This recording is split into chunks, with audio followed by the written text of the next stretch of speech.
What if your prayers were never heard the way you thought? What if every whispered request, every desperate plea, was never about asking harder, but about aligning deeper? Edgar Cayce, often called the sleeping prophet, warned that most of us confuse prayer with begging. And that's why it feels empty. Because true prayer, he said, was never about words. It was about attunement. If you've ever prayed and wondered why nothing changed, stay with me. In this video, you'll see how you've been praying wrong and discover the way Cayce revealed that actually unlocks real answers. Before we look at what Edgar Cayce revealed, take a quiet breath with me.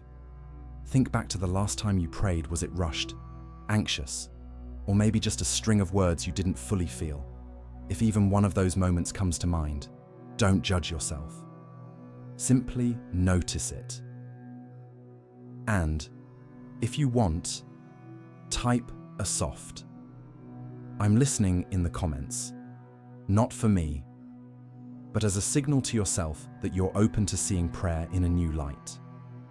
Here's the truth: most of us have been repeating the same mistakes without even realizing it.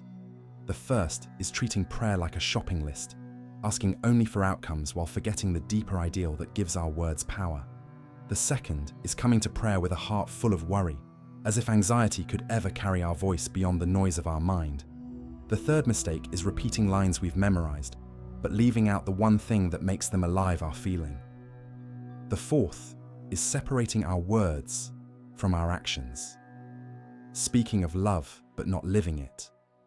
And the fifth is believing prayer is just about me, forgetting the profound connection that multiplies when we hold others in our heart. None of these mistakes make you less spiritual, they make you human. But Cayce would say they also show us exactly where to begin again, not by asking harder, but by attuning deeper. Thank you for staying with me until now. It means you are truly listening, not just with your ears, but with your soul. And this moment is the real beginning of transformation. Edgar Cayce once said, "The spirit is life, the mind is the builder, and the physical is the result." That statement is more than philosophy. It is a map for how we pray. For Cayce, prayer was never simply repeating familiar words. It was the alignment of breath, emotion, and action with an ideal. Whether that ideal was love, truth, patience, or service. When you pray from this state, you are no longer just voicing your wishes. You are tuning yourself like a delicate instrument, catching the resonance of the divine frequency. Imagine this: if your mind is filled with anxiety, no matter how many words you speak, those words will only echo back the sound of fear. But if you pray with a heart rooted in love and trust, Cayce believed the divine energy, what he called the creative forces, begins to flow through you, like light pouring through an open window. And this isn't just mystical talk. Modern science shows that even slow, steady breathing activates the parasympathetic nervous system, making it easier to enter a state of harmony. This means prayer is not about trying to convince God or the universe. It is about placing ourselves on the right frequency so that we can receive. Just as a radio cannot play music unless it is tuned correctly, our souls cannot touch healing without alignment. Cayce called this attunement the tuning of mind and heart to become a channel for love, truth, and light. And here's the heart of it. You don't need a grand cathedral, elaborate words, or a mountaintop retreat. What you need is willingness. One breath anchored in love, one thought grounded in truth, one action reflecting what you pray for. When you do this, you are no longer simply a seeker, you become a bearer. You carry love, you carry light, you carry healing. And here's where we can slow down together. If you've ever wondered why prayer sometimes feels empty, Cayce would say it's because we've mistaken words for the whole experience. Prayer, to him, was never about perfect phrases. It was about state, about the inner atmosphere you carry when you speak, breathe, and feel. Imagine 3 strings on a guitar: your words, your breath, and your emotions. If they're out of tune with one another, the sound they produce is harsh and disconnected. But when they resonate with the same ideal, whether it's love, truth, or service, they create harmony. And in that harmony, you become more than a voice sending requests into the sky. You become a channel through which creative forces can flow. Cayce believed that when your inner state aligns in this way, something begins to shift. Your nervous system softens, your breathing deepens, your heart steadies. Reactions that once felt automatic, snapping in anger, spiraling into fear, lose their grip. You start to notice space between impulse and response, and in that space lives wisdom. Even relationships take on a new tone, because people can feel when you are centered. They respond not to the noise of your anxiety, but to the steadiness of your presence. This is why prayer, as Cayce taught it, is not about asking harder. It's about attuning deeper. When words, breath, and emotion align with a higher ideal, prayer becomes less about changing the world outside you and more about transforming the atmosphere within you. And that inner atmosphere has ripple effects on your body, your choices, and the people closest to you. Think of it like this. A woman struggling with insomnia tried Cayce's practice of breath as prayer combined with forgiveness. For 7 days, she devoted just a few minutes to aligning her breath with an ideal. By the end of the week, she reported sleeping more peacefully and reacting more gently to stress. Nothing in her outer circumstances changed, yet everything inside her shifted. That's the quiet power of attunement. So, when you pray, don't think of it as reaching outward in desperation. Think of it as tuning inward, like adjusting the strings of your own soul. Because once you're in tune, the music of healing begins to play through you without strain, without force, simply because you're aligned with the current that was always waiting to move through you. The beauty of Cayce's teaching is that he never left us with only ideas. He gave us practices we could step into right away. The first is what he called breath as prayer. Instead of treating breath as something automatic, he saw each inhale as a chance to receive light, and each exhale as a chance to release fear. Try it. Breathe in as if you are inhaling peace itself. Breathe out as if you are letting go of what no longer serves you. This is not about technique or counting seconds. It's about presence. The power lies not in how perfectly you do it, but in the sincerity with which you offer your breath. The second practice is white light visualization combined with sacred words. Cayce would guide people to imagine a radiant stream of light entering from above, flowing gently through the body, dissolving tension, and awakening a sense of connection. With that light, he encouraged repeating a short verse or prayer, not as empty repetition, but as vibration, letting the words resonate inside the heart, like tuning forks. If you've ever felt distant from your own prayer, this practice brings it back to life, because it engages not just the mind, but the imagination and the soul. The third practice is forgiveness prayer. Cayce knew that no matter how much we try to align, old resentments and wounds act like stones in the river of our spirit. He taught a simple but powerful rhythm. Inhale with the words, "I release." Exhale with the words, "I bless." When repeated, especially while bringing someone's face or name to mind, this practice untangles knots in the heart. Forgiveness is rarely instant, but even the willingness to breathe in release and breathe out blessing begins to free energy that has been locked away for years. Finally, Cayce emphasized what he called prayer in action. He insisted that the truest prayer was never finished when we said Amen. It lived on in what we did next. A gentle word to a friend, a small act of service, a moment of kindness to a stranger, each became the visible echo of the invisible prayer. Without this step, prayer risks becoming isolated. With it, prayer becomes embodied, something you carry into the world.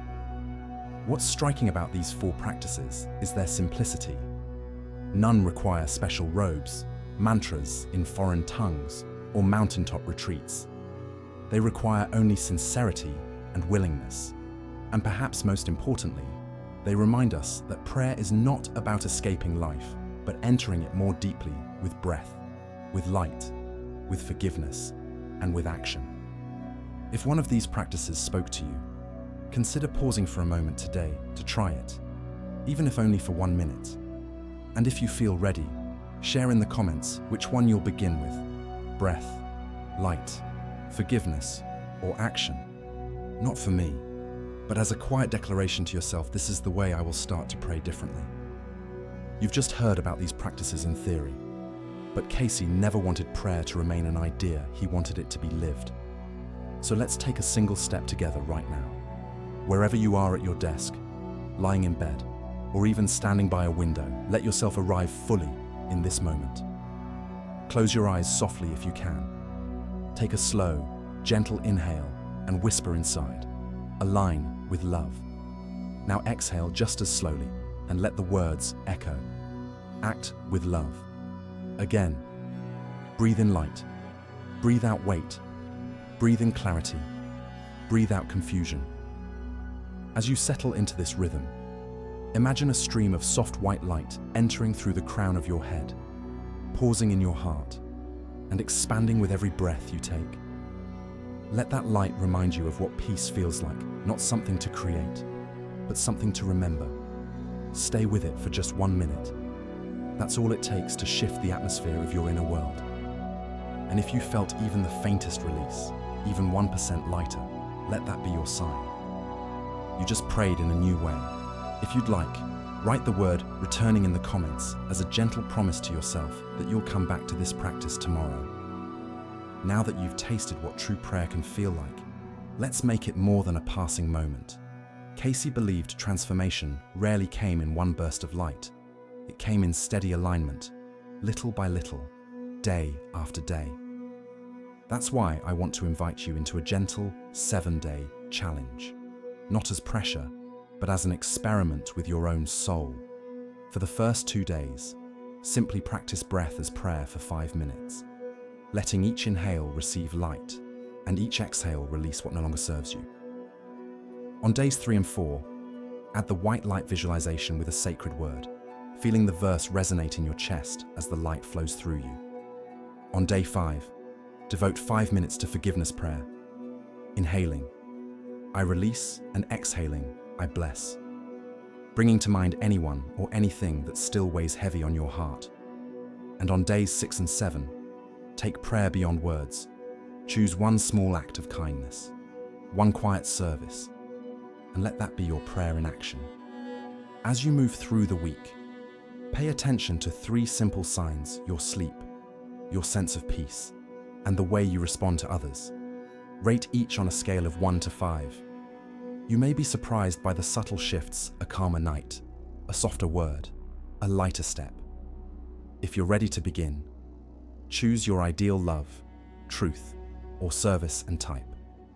Day 1, attuned in the comments as your first step.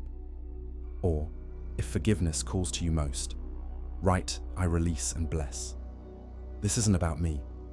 It's about you placing a gentle stake in the ground, telling your own soul, "I'm willing to return." And 7 days from now, look back and see what has awakened. If you've been listening and thinking, "I've been doing it all wrong," let me stop you right here. You have never truly prayed wrong. You've simply never been shown how to attune. And that changes everything. Because the moment you align with love, the moment you let your breath carry both surrender and intention, prayer becomes alive. Every quiet inhale taken with awareness, every exhale offered with compassion, is itself a prayer. It doesn't matter if you stumble, get distracted, or forget for a day. You are not broken, and you are not behind. You are like an instrument that only needed tuning, and now you've been given the tools to adjust your strings. So the next time you close your eyes, don't think of it as starting over. Think of it as returning to the frequency that was always waiting for you, the current that has never left you. In that return lies the healing Cayce spoke of, not something you strive to earn, but something you were designed to remember. As we come to the close of this journey, take a moment to notice how you feel right now compared to when we began. Even a flicker of calm, a softening of breath, is proof that prayer can shift the atmosphere of your life when it is rooted in attunement. So before you move on, I invite you to save this video as a practice you can return to each day. Share it with someone you love, who might be carrying weight in their heart and could use a gentler way to pray. And if you're ready to begin, anchor your intention by writing day 1, attuned in the comments. Let it be your quiet promise to yourself that you're not just asking harder, you're attuning deeper.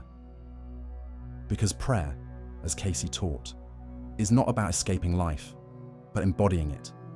Not about pleading louder, but aligning closer. Each breath, each word, each act of love is a step into harmony. And every time you choose to attune, you remember the truth that was always there. You are already connected, already carried, already heard.